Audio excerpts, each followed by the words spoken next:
하나님의 말씀은 맛있습니다. 하나님의 말씀은 즐겁습니다. 하나님의 말씀은 생명과 행복을 줍니다. 500독 성경 통독 훈련 원장입니다. 여수 살리는 교회 임기환 목사가 하나님의 말씀을 봉독하고 전하는 시간입니다. 함께 하시면 기적이 일어납니다. 알람을 설정하시고 들으시면 좋겠습니다. 본 방송은 유튜브에서 성경 통독 임기환 검색하시고 구독하시면 계속되는 하나님의 말씀 업데이트를 통해서 은혜 받으실 수 있습니다.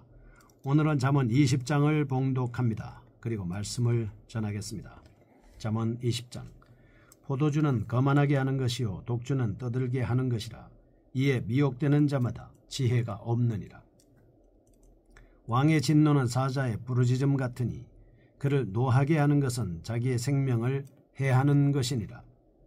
다툼을 멀리하는 것이 사람에게 영광이거늘 미련한 자마다 다툼을 일으키느니라.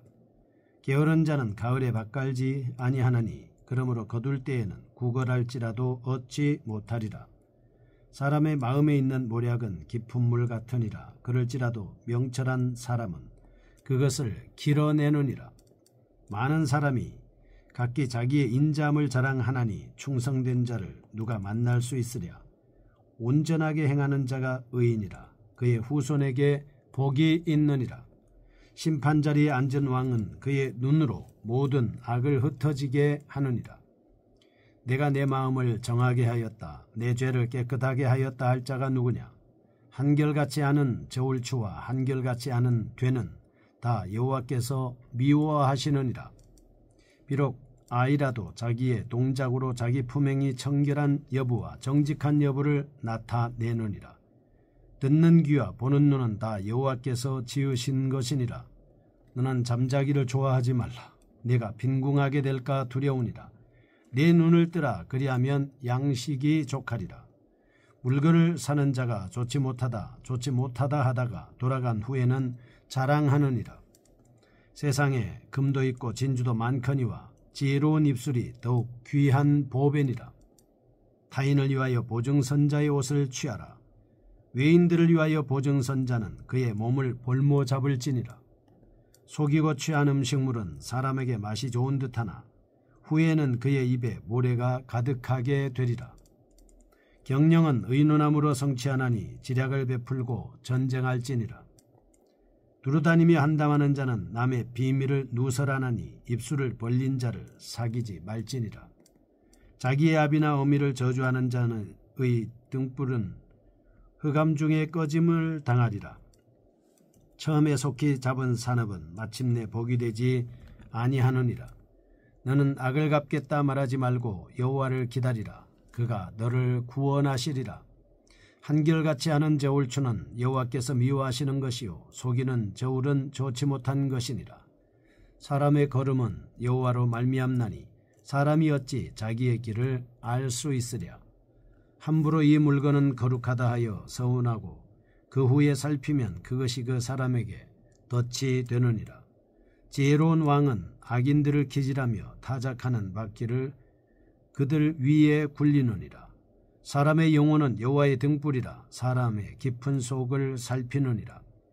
왕은 인자와 진리로 스스로 보호하고 그의 왕위도 인자함으로 말미암아 견고하리나.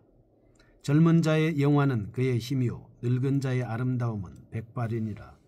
상하게 때리는 것이 악을 없이 하나니 매는 사람 속에 깊이 들어가느니라. 아멘. 잠언 20장입니다. 여호와를 바라는 마음에 대한 말씀입니다.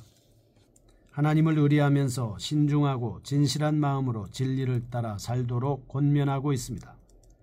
여호와를 경외하는 삶에 대해 보다 구체적으로 설명하고 있습니다. 다툼을 멀리하고 나태와 속임을 금하고 의롭게 살며 술을 멀리하도록 권고하고 있습니다. 1절에서 19절 경건 생활에 대한 세부적 지침을 제공하고 있는 본장은 의인의 개인적 생활 태도에 대해서 언급하고 있습니다. 20절에서 30절 참된 진리를 추구하는 모습이 드러나고 있습니다.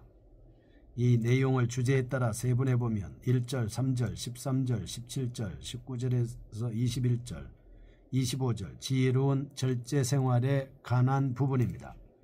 10절, 12절, 22에서 24절, 27절 지혜와 하나님의 주권과의 연관성을 강조하고 있습니다. 2절, 4절에서 9절, 14절에서 16절, 18절, 26절, 30절 타인과의 관계에서 나타나는 지혜의 중요성을 묘사하고 있습니다. 7절, 8절, 10절에서 12절, 14, 20, 21, 25, 26, 28절 그동안 주로 사용해오던 병행법이 현저하게 줄어들고 특별한 형식이나 구조를 갖고 있지 않은 평범한 문장들이 사용되고 있습니다. 16절 또한 본장에서는 한 문장 안에 두 개의 명령형으로 구성되어 있는 구절도 발견할 수 있겠습니다.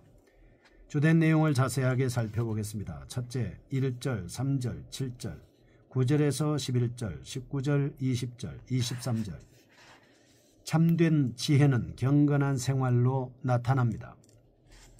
본장의 기자는 지혜가 경건과 매우 깊은 관계가 있음을 설명하고 있습니다. 1절 술에 대한 자세, 3절 타인에 대한 감정, 7절과 11절 개인의 행위, 9절 죄에 대한 태도, 20절 부모에 대한 태도, 10절 23절 상업적 이익을 추구하는 현장 등과 관련해서 지혜와 경건에 대해 묘사하고 있습니다. 이러한 사실을 통해서 우리는 지혜가 인간의 내면적 영역에서 출발하여 삶의 기초적 질서 가운데서 드러남을 알 수 있겠습니다. 둘째, 4절, 13절, 17절, 21절 참된 지혜는 성실한 생활로 나타나는 것입니다. 본장의 기자는 자신의 지혜를 과신하여 성실하지 못하고 게으르게 사는 삶에 대하여 심각하게 경고하고 있습니다.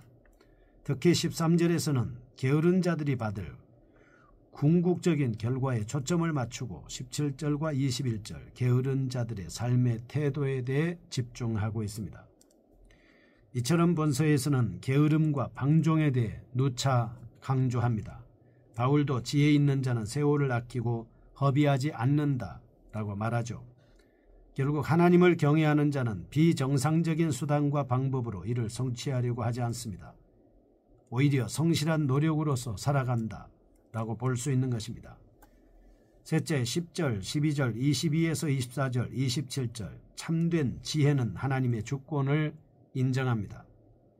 기자는 지혜 있는 자의 특성으로서 하나님의 절대 주권에 대한 인정을 제시하고 있습니다. 그리고 이러한 자세는 10절 인간의 이익이 드러나는 현장에서 12절 감각의 영역에서 22절 약자의 태도에서 27절 인간의 내면적 영역에서 구체적으로 표출된다라고 말하고 있습니다. 예수 그리스도께서도 제자들에게 공중의 새와 들의 백합화를 예로 들면서 하나님의 주권을 인정하도록 촉구하셨습니다. 이와 같이 참된 지혜는 오직 하나님의 통치를 인정하고 받아들이는 태도를 소유하게 되는 것입니다. 교훈입니다. 첫째, 참된 지혜는 인간의 모든 생활에 결정적으로 영향을 미칩니다. 둘째, 참된 경건 생활은 지혜로운 삶의 제사에 근거하고 있습니다.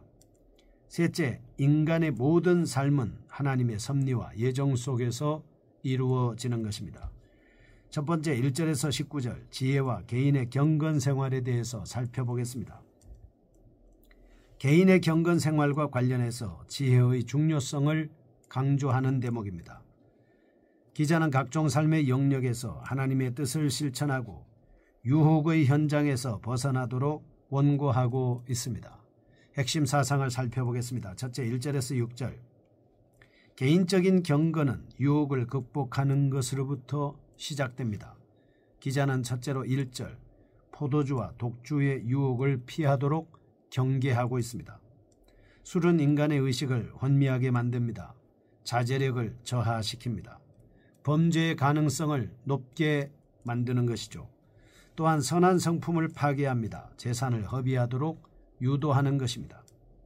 1절 그러므로 기자는 조롱자로 평가되고 있는 포도주를 조심하도록 요구하고 있는 것입니다.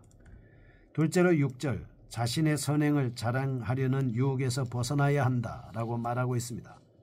사실 대부분의 사람들은 자신의 결백과 자신을 자랑하려는 충동을 느끼게 마련이죠. 그러나 참으로 의로운 사람은 자신을 드러내지 않고 오히려 하나님의 신실하심을 믿으며 충성을 바칩니다. 이런 관점에서 기자는 자만으로부터 벗어남으로써 진실한 경건에 도달할 수 있음을 밝히고 있습니다. 둘째 7절에서 12절, 참된 경건은 하나님과의 절대적인 관계에 근거를 두고 있습니다.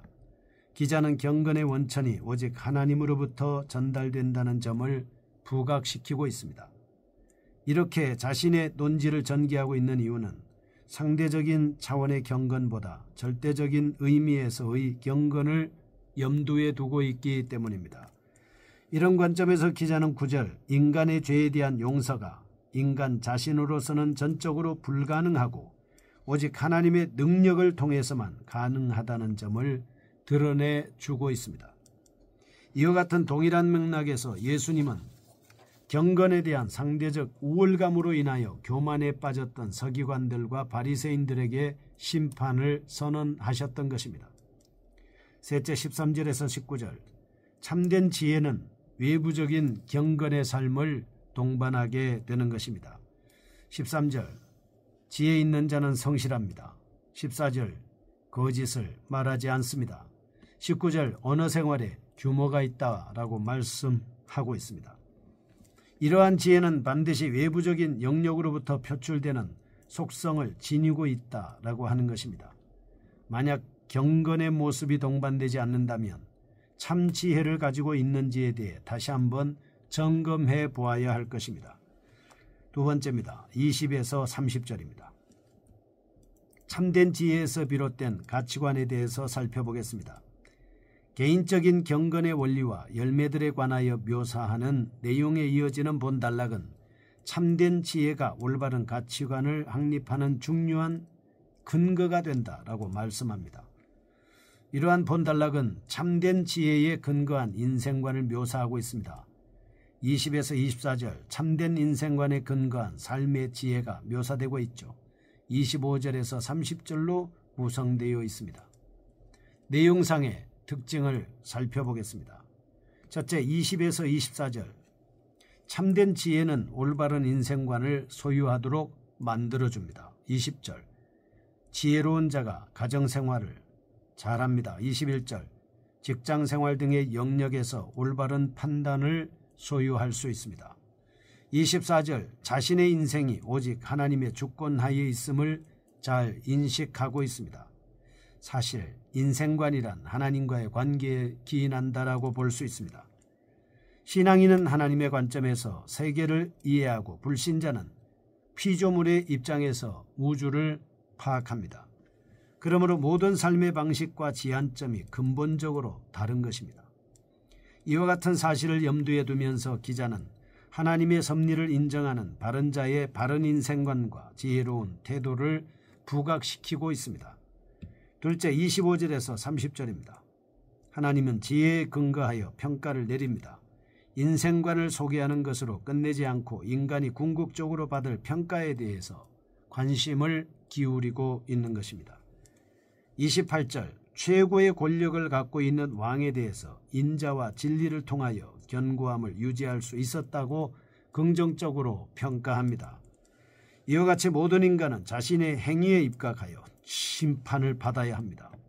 30절, 그러므로 매를 사용해서라도 악을 없애야 한다고 주장하고 있습니다.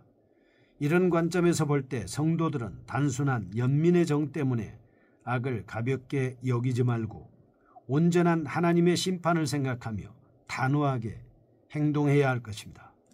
이상에서 우리의 참된 지혜는 올바른 인생 태도를 소유할 수 있도록 역사한다는 교훈을 배울 수 있습니다. 인생은 하나님께서 특별한 소명하에 주신 선물입니다. 그러므로 헛되게 낭비하지 말고 하나님께서 주신 목표를 향하여 매진해 가야 할 것입니다. 거룩하신 하나님 아버지, 우리 자신이 하나님의 지혜에 근거해서 참된 지혜를 소유함으로 하나님과 그리고 세상 사람들에게 주님의 뜻을 나타내는 저희가 되게 하여 주옵소서. 예수님의 이름으로 기도합니다. 아멘. 여수 살리는 교회 임기환 목사였습니다. 지금 극동방송을 듣게 하세요. 기적이 일어납니다. 우리는 지금 생명을 전하고 있습니다.